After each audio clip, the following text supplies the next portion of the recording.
بسم اللہ الرحمن الرحیم۔ لاکھوں درود پاک حضرت محمد صلی اللہ علیہ وسلم اور آپ صلی اللہ علیہ وسلم کی آل پر۔ میرا نام افتخار احمد ہے اور آپ میرا یوٹیوب چینل نالج دیکھ رہے ہیں۔ آج میں آپ کی خدمت میں 22 اور 23 مارچ کے اہم واقعات گوشے گزار کروں گا۔ 22 مارچ 1790 کو امریکہ میں پہلی بار کسی شخص کو وزیر خارجہ مقرر کیا گیا۔ پہلے امریکی وزیر خارجہ کا نام تھامس جیفرسن تھا۔ 22 مارچ 1794 کو امریکی کانگریس نے امریکہ سے غلاموں کو کسی دوسرے ملک بھیجنے پر پابندی لگا دی، تاہم ملک میں غلامی اور غلاموں کی تجارت کو قانونی حیثیت حاصل رہی۔ 22 مارچ 1832 کو مشہور جرمن فلسفی، دانشور، ادیب اور شاعر جوہان وولف گینگ وان گوئٹے کا 82 سال کی عمر میں انتقال ہو گیا۔ 22 مارچ 1903 کو دنیا کی مشہور ترین آبشار نیاگرا فال پانی کے قحط کی وجہ سے کچھ عرصے کے لیے بند کر دی گئی۔ 22 مارچ 1904 کو ایک امریکی اخبار الس ٹریڈر مرر نے پہلی بار رنگین تصاویر شائع کی۔ 22 مارچ 1927 کو شنگھائی میں 6 لاکھ کارکنوں نے اس ہڑتال میں حصہ لیا جس کی کال چینی کمیونسٹ پارٹی نے دی تھی۔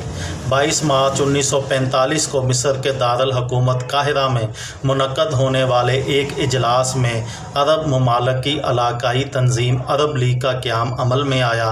تنظیم کے بانی ارکان ممالک میں مصر، عراق، اردن، لبنان، سعودی عرب، شام اور یمن شامل تھے۔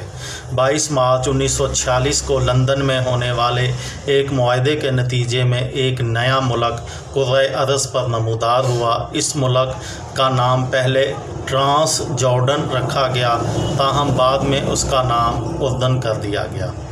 22 مارچ 1992 کو 5ویں ورلڈ کپ کرکٹ ٹورنامنٹ کے سلسلے میں دوسرا سیمی فائنل سڈنی میں انگلینڈ اور ساؤتھ افریقہ کی ٹیموں کے درمیان کھیلا گیا، جس میں انگلینڈ نے پہلے کھیلتے ہوئے 252 رنز بنائے اور ساؤتھ افریقہ کی ٹیم جو کہ رنز چیز کر رہی تھی اس کے آخری لمحات میں جبکہ 3-4 اوورز کا کھیل رہتا تھا تو بارش ہو گئی، جس کے بعد پہلے ان کو 22 رنز پہلے ان کو 17 گیندوں پہ چاہیے تھے، لیکن پھر بارش کے بعد پہلے 7 گیندوں پہ 22 رنز کیے گئے اور پھر ایک گیند میں 22 رنز کیے گئے۔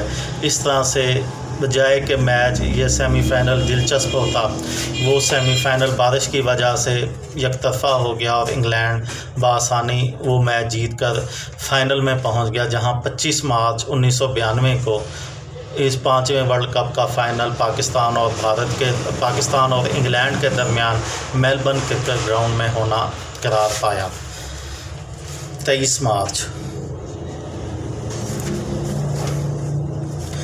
مارچ 1757 کو ہندوستان میں برطانوی افواج نے واٹسن اور کلائیو کی قیادت میں کلکتہ میں پر قبضہ کرنے کے بعد چندر نگر پر بھی قبضہ کر لیا جو اس وقت فرانس کے قبضے میں تھا۔ 23 مارچ 1841 کو یورپ کا پہلا فوٹو اسٹوڈیو قائم کیا گیا جہاں لوگ اپنی تصویریں کھنچوا سکتے تھے۔ یہ اسٹوڈیو رچرڈ بیئرڈ نے لندن میں قائم کیا۔ تصویر بنوانے والوں کو ہر تصویر کے لیے کم از کم 1 منٹ سے 3 منٹ تک ساکت بیٹھے رہنا پڑتا تھا۔ 23 مارچ 1940 کو ہندوستان کے شہر لاہور میں مسلم لیگ کا وہ تاریخی اجلاس شروع ہوا جس میں قرارداد پاکستان منظور کی گئی۔ اس موقع پر منعقد جلسے میں پورے ہندوستان سے آنے والے لگ بھگ 1 لاکھ مسلمانوں نے شرکت کی۔ قائد اعظم محمد علی جناح نے لگ بھگ 2.5 گھنٹے تک اردو انگریزی زبان میں شرکاء سے خطاب کیا۔ 23 مارچ 1983 کو مصنوعی قلب کے سہارے زندہ رہنے والے دنیا کے پہلے شخص امریکی دندان ساز بارنی کلارک کا انتقال ہو گیا۔ بارنی کلارک مصنوعی دل کے ذریعے 3 ماہ تک زندہ رہا۔ یہ تھی میری آج کی ویڈیو۔ کسی بہن کو کسی بھائی کو فائدہ ہو تو مجھے دعاؤں میں یاد رکھیے گا۔ دل پاکستان، جان پاکستان۔ السلام علیکم۔